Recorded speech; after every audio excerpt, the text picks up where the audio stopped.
सभी को जय श्री कृष्ण, जय श्री राधे। मैं आचार्य राहुल देवभूमि उत्तराखंड से आप सभी के मंगल की कामना करता हूँ। आशा करता हूँ आप सब स्वस्थ होंगे, आनंद में होंगे। ठाकुर जी से मेरी यही प्रार्थना है।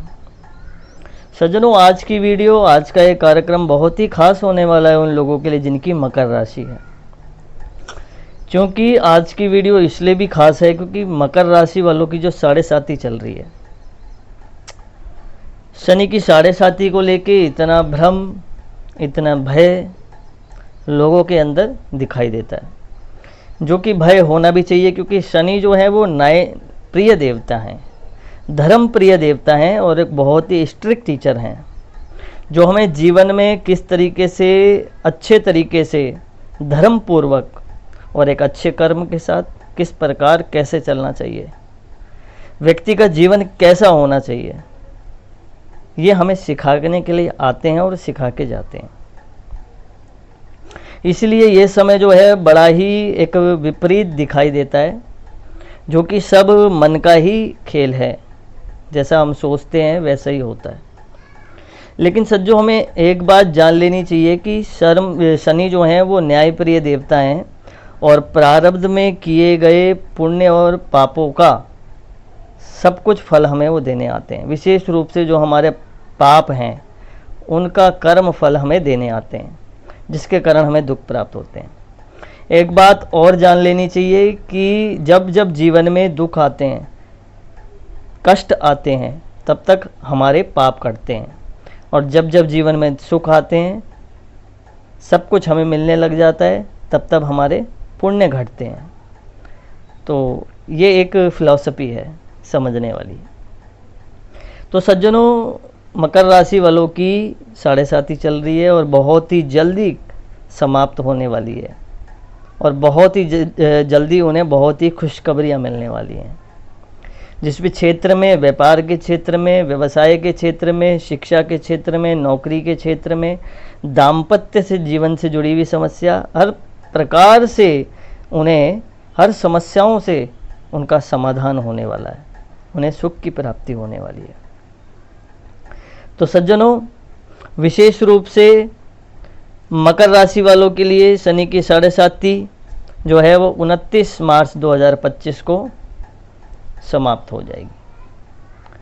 तो जीवन में किस प्रकार मंगलता आएगी, इसके बारे में बात करेंगे, और ये भी बात करेंगे क्या उपाय करना चाहिए। क्योंकि अंतिम समय है, तो थोड़ा मन में असंतोष, मन में भ्रम, क्रोध, काम का बिगड़ना, ये सब देखा जाता है। लेकिन इसका मतलब ये नहीं है कि जीवन से सब कुछ चला गया, बल्कि एक तैयारी है जीवन में बहुत कुछ प्राप्त करने की। तो विशेष रूप से शनि की 7.5 जो कि मकर राशि पे है, उन लोगों को किस प्रकार का क्या कर्म करना चाहिए, और अधिक बलवान बनने के लिए और अधिक सामर्थ्यवान बनने के लिए, एक आत्मविश्वास एकत्रित करने के लिए किस प्रकार का कर्म करना अनिवार्य है और क्या उपाय करना चाहिए। उपाय में आगे प्रवेश करने से पूर्व मेरा आप सभी से निवेदन रहेगा, अगर आप नए चैनल से जुड़ रहे हैं तो चैनल को सब्सक्राइब जरूर कर लें, बेल आइकन दबा लें, आने वाली वीडियो हमारी सबसे पहले आपको प्राप्त हो, ऐसा हमारा भाव रहता है।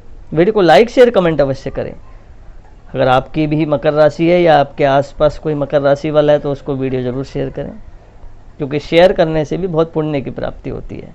क्योंकि जो उपाय हम बताने वाले हैं ये एक ब्रह्मास्त्र का काम करेगा, कवच का काम करेगा, जो मकर राशि वालों के आने वाले जीवन के लिए बहुत ही एक मंगल शुभकामनाएं लेके आने वाला है।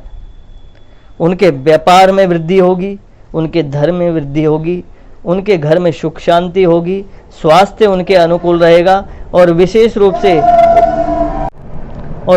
रूप से उनके जीवन में मंगलताएं आएंगी। हर तरह से उन्हें खुशखबरियां प्राप्त होंगी। ये इस उपाय के रहस्य में छुपा हुआ एक फल है, जो कि आपको नियम पूर्वक, विधि पूर्वक करना चाहिए।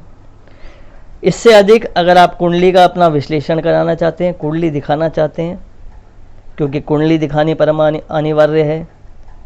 सभी के कुंडली चार्ट में अलग अलग स्थानों पे ग्रह रहते हैं, उनका अलग अलग फल होता है, तो आपको कुंडली अवश्य दिखानी चाहिए। कुंडली दिखाने के लिए आपको क्या करना पड़ेगा, डिस्क्रिप्शन में, प्रोफाइल में हमारा नंबर रहता है, आप व्हाट्सएप में डिटेल छोड़ सकते हैं और अपनी कुंडली दिखा सकते हैं। तो आइए चलिए उपाय की ओर। जितने भी मकर राशि वाले मुझे सुन रहे हैं वो बड़े ध्यानपूर्वक सुने। मकर राशि वालों को प्रतिदिन आपके आसपास कोई भी शिवालय हो, शिव का मंदिर हो, शिव टेम्पल, आपको जाके जल अर्पित करना है शिव को विशेष रूप से। अगर आप दूध चढ़ा सकें रोज तो अति उत्तम है। इसी के साथ साथ अगर गंगा जल अर्पित कर सकें तो भी अति उत्तम है। लेकिन दूध किस तरीके से चढ़ाना है? कई लोग शिवालय में मैं देखता हूँ सज्जनों जाके तांबे के लोटे से दूध चढ़ाते हैं शंकर जी को। हालांकि करतुम अकर्तुम भगवान तो सर्वसामर्थ्यमान है, लेकिन शास्त्रों की बात करें, विधि की बात करें तो सज्जनों तांबे के लोटे में दूध चढ़ाना ठीक नहीं है, क्योंकि वो विष समान होता है। हम परमात्मा को जो भी चीज़ दें सही प्रकार भावपूर्वक दें। इसी के साथ साथ मेरा आपसे निवेदन रहेगा आप स्टील के लोटे में दूध अर्पित करें।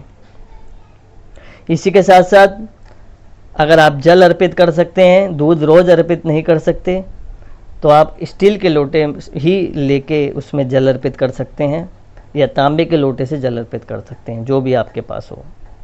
सोमवार के दिन विशेष भगवान को दूध, हफ्ते में एक दिन सोमवार के दिन दूध, दही, घी, शहद और शक्कर, ये 5 चीज़ों से निर्मित पंचामृत बनता है, ये भगवान शंकर को अर्पित करें।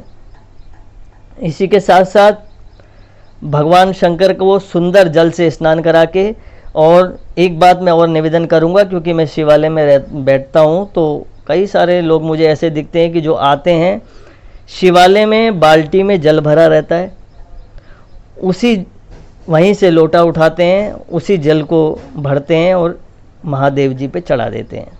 अब आप खुद विचार करके देखें, आप शिव मंदिर गए हैं जल चढ़ाने, भगवान का पूजन करने, अभिषेक करने, आप वहाँ पे बाल्टी में भरा हुआ जल ही चढ़ा रहे हैं, खुद कोई कर्म नहीं कर रहे, कुछ मेहनत नहीं कर रहे, वहीं का लोटा वहीं का जल शिव को अर्पित कर दिया। आपने कर्म क्या किया? कम से कम अपने घर से लोटा लाइए, अपने घर से जल लाइए, तब शिव को अर्पित करें। इतना भी ना हो सके तो कम से कम स्वयं जल भर के लेके आएं। कई लोग मुझे सुन रहे हैं वो इस पे विचार कर रहे होंगे भी, क्योंकि कई लोग करते होंगे, मैंने देखा है वहाँ बाल्टी में शिवालय में जल भरा रहता है और जाते हैं और वहीं शिवालय का जल भर के किसी और का जल भरा हुआ होता है बाल्टी में, वही जल चढ़ा देते हैं। तो अपने आप क्या किया? आपने अपने आप कौन सा कर्म किया कि हम जल भी स्वयं नहीं भर के ले जा सकते अपने घर से? इतना भी हम नहीं कर सकते पूजा में, क्योंकि फल हमारा है, कर्म हमारा है तो फल हमारा है, ये भाव रखना चाहिए। तो सुंदर अपने घर से जल भर के ले जाएं और शिव को अर्पित करें, और सोमवार के दिन विशेष पंचामृत से स्नान करा दें।